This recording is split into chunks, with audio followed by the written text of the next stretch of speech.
Media మిత్రులకి పాత్రికేయులకి నమస్కారం. MSK బ్రహ్మదేశ్వరి films బ్యానర్పై బాలకృష్ణ మహారాణ గారు నిర్మాతగా, నేను దర్శకుడిగా చేసినటువంటి సినిమా ఇది.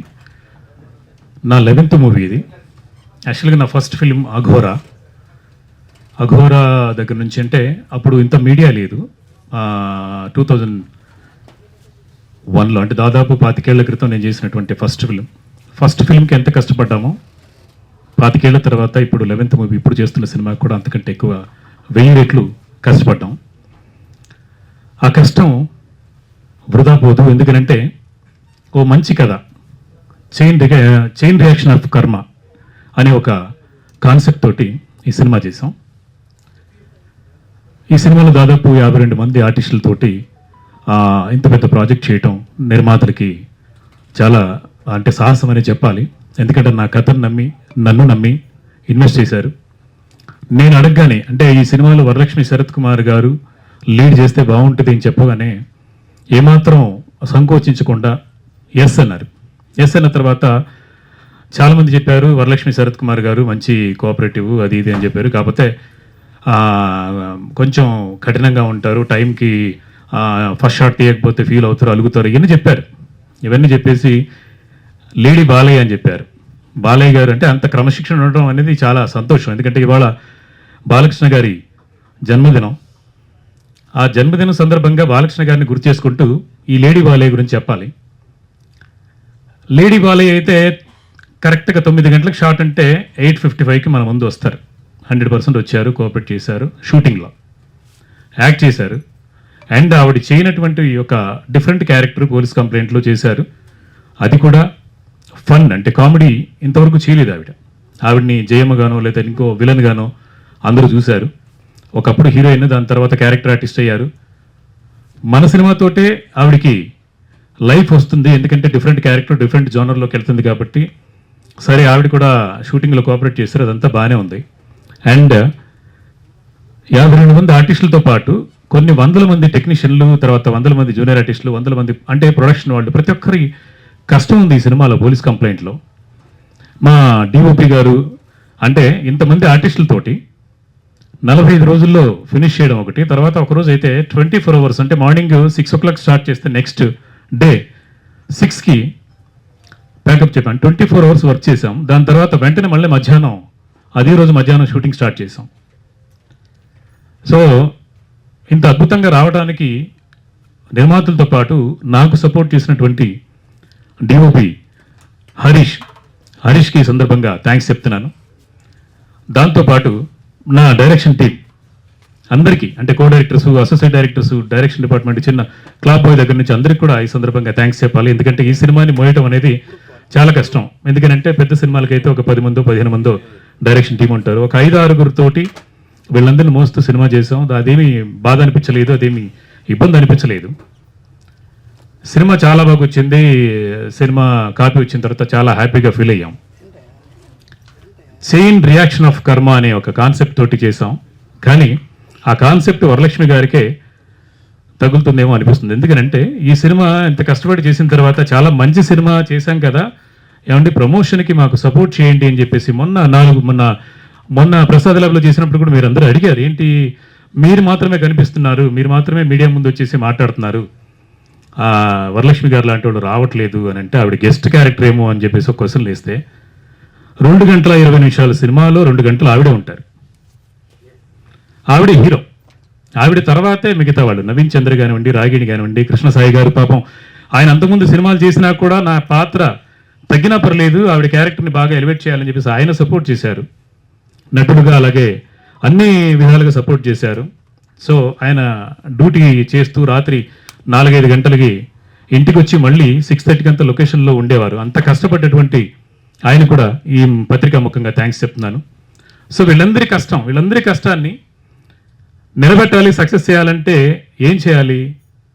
వరలక్ష్మి లాంటి వాళ్ళు లక్షలు డబ్బులు తీసుకొని, అంటే ప్రెస్ మీట్కి వస్తే 30,000-40,000 తీసుకుంటారు కొంతమంది ఆర్టిస్టులు. నేను కూడా ఆ మధ్య సినిమా చేశాను, ఆదిపర్వం అనే సినిమా. దాని తర్వాత ఈ సినిమా, నేను నిర్మాతగా 5 సినిమాలు చేశాను. నిర్మాతల కష్టం, నిర్మాతల బాధ నాకు తెలుసు. రిలీజ్ రోజు వరకు అంటే మార్నింగ్ షో పడే వరకు ఎంత కష్టం ఉంటుందో, ఎంత బాధ ఉంటుందో నాకు తెలుసు. ఆ బాధ ఆవిడికి కూడా తెలుసు. ఎందుకంటే మా సినిమా ఫస్ట్ హాఫ్ డబ్బింగ్ చెప్పేసి ఆవిడ సినిమా కోసం 3 నెలలు మా సినిమాకి డబ్బింగ్కి రాకుండా 3 నెలలు ఏడిపించారు. సెకండ్ హాఫ్ చెప్పడానికి 3 months పట్టిందండి. ఈలోపు ఆవిడ సరస్వతి అని ఒక సినిమా షూటింగ్ డైరెక్షన్ చేసేసారు, సినిమా తీసేసుకున్నారు. ఆవిడ మా సినిమా కాదా? ఎందుకంటే ఆవిడ డైరెక్షన్ చేశారు. ఓకే, అఫ్ కోర్స్ డైరెక్షన్ చేశారు. డైరెక్షన్ చేస్తే నేను అంతకంటే అంటే నేను ఇండస్ట్రీకి వచ్చినప్పుడు 31 సంవత్సరం అయింది. ఆవిడ ఏజ్ 42. అంటే నేను ఇండస్ట్రీకి వచ్చినప్పుడు 10 ఏళ్ల వయసు ఉండొచ్చాము ఆవిడకి. అంతే కదండి. ఆ అన్ని సంవత్సరాల ఎక్స్పీరియన్స్ ఉన్నా కూడా అలాంటి వాళ్ళని అడుక్కోవటం అంటే మండే రోజు మొన్న అడుక్కున్నా నేను, ప్లీజ్ అమ్మా రండి. నాకు టైం లేదు, నేను ఉండను అంటే ఏంటి, డబ్బులు తీసుకున్నారుగా, ఫ్రీగా చేయలేదు. డబ్బింగ్ సగం చెప్పాక, ఫస్ట్ హాఫ్ చెప్పాక 3 నెలలు ఆపారు. అంటే తన సినిమా కోసం 3 నెలల తర్వాత అడిగితే వేరే వాళ్ళతో చెప్పించుకోండి అన్నారు. అఫ్కోర్స్ షూటింగ్లో మాత్రం ఆవిడకి చెయ్యి ఇరిగిపోయినా కూడా 2 నెలలు మేము షూటింగ్ ఆపి మళ్ళీ వచ్చిన తర్వాత షూటింగ్కి పార్టిసిపేట్ చేసింది. అది ఓకే. కట్టుకొని చేస్తే నేనే కథ మార్చుకొని కథలోనే కొన్ని సీన్స్లో చెయ్యి విరిగిపోయింది అన్నట్టుగా ఇది చేసి మార్చుకున్నాం. సో అది కూడా ఓకే. అంటే ఆ రోజు కోఆపరేట్ చేశారు, పర్లేదని. కానీ ఆవిడ చెయ్యి ఇరిగిపోతే కోఆపరేట్ చేశారు అన్నప్పుడు నేను ప్రతిరోజు 3 గంటల వరకే షూటింగ్ చేసి, అంటే మధ్యాహ్నం వరకే షూటింగ్ చేసి ఇంకో 3 గంటలు ప్రొడ్యూసర్ గారిని నష్టపరుస్తూ సినిమా చేసింది ఒక వారం రోజులు. దానికి కూడా మేమే అనుకోలేదు. సర్లే పాపం ఆవిడకి గాయమైంది, దెబ్బ తగిలింది కాబట్టి మనం కోఆపరేట్ చేయాలి, మన సినిమాలోనే జరిగింది కాబట్టి అని చెప్పేసి కోఆపరేట్ చేస్తాం. అది కూడా ఓకే. ఇవాళ ఈ సినిమా కోసం కృతి వర్మ ఎక్కడో ముంబై నుంచి అంటే నేను ఇందులో ఒక చిన్న పార్ట్ చేశాను, దానికోసం నేను రావాలి, చేయాలి, సపోర్ట్ చేయాలి అని చెప్పేసి వచ్చినటువంటి అమ్మాయి గ్రేట్.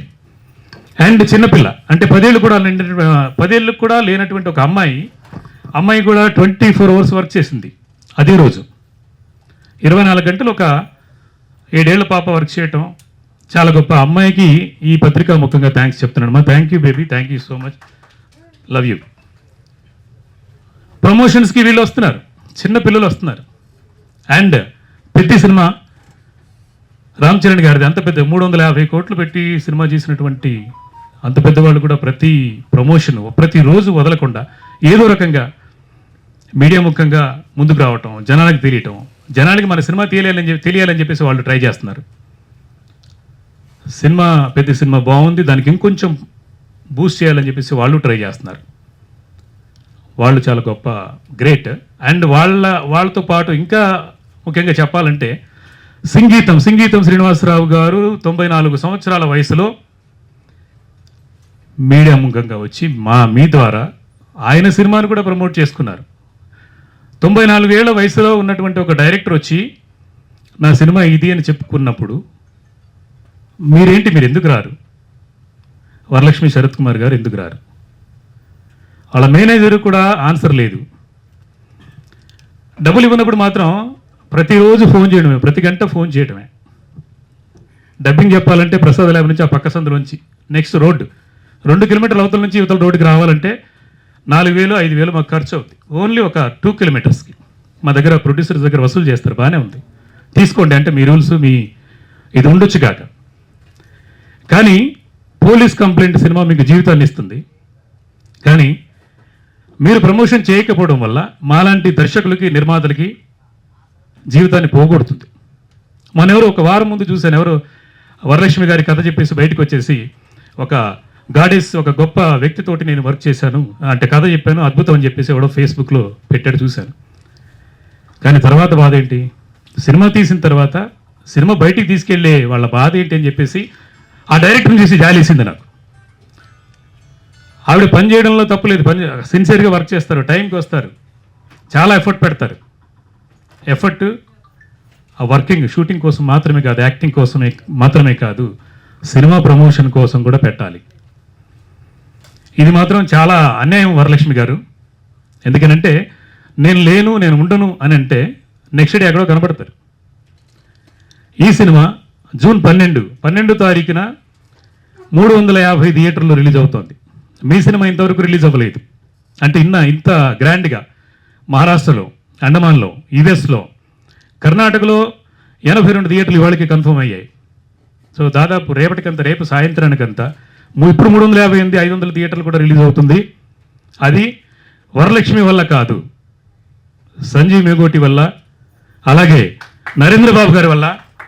సో మా వల్ల రిలీజ్ అవుతుంది ఈ సినిమా. అలాగే మా నిర్మాతల వల్ల, కృష్ణసాయి గారి వల్ల, అండ్ చాలామంది ఆర్టిస్టుల బ్లెస్సింగ్స్ వల్ల, ప్రొడక్షన్ బాయ్ దగ్గర నుంచి డైరెక్టర్ దాకా మా అందరి కష్టం వల్ల, మా అందరి కష్టానికి ఆ దేవుడు ఈ రూపంలో ఆశీర్వదించాడు.